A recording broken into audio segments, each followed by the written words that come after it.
بسم الله الرحمن الرحیم. یک سوالی که ممکنه کمتر ولی اگر گاهی ظهور هم بکنه خیلی عمیق ظهور میکنه در ذهن ما، که چرا انسان ها چندین نام دارن و وجود اونها مثلا جسم میگن، جسد میگن، بدن میگن، ولی از بین این همه این موجوداتی که عمودی هستن چرا انسان میگن، چرا یک اسم دیگری ندارن؟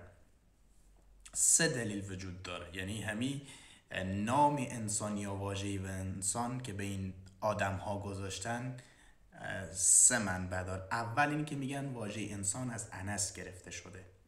انس به معنی ظهور کردن، ظاهری، یعنی می رفتارهای ظاهری که ما انسان ها داریم و در ظاهری ما دیده میشه، به چشم دیده میشه. به این اساس میگن که خود واژه انسان از انس گرفته شده. دوم، اینس یا انس هست.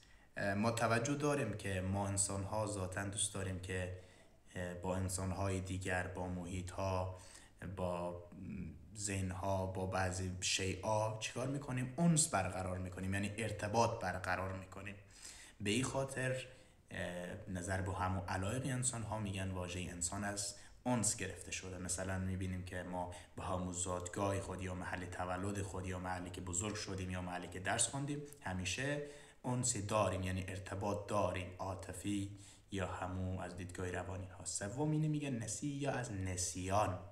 یکی از بزرگترین نعمت ها و یکی از بزرگترین برتری ها یعنی همون فراموشکاری هست که انسان ها هم یاد میگیرن هم فراموش میکنن، که فراموشی میگه علم و آموزش بزرگترین نعمته و فراموشی از اون نعمتی بزرگتر.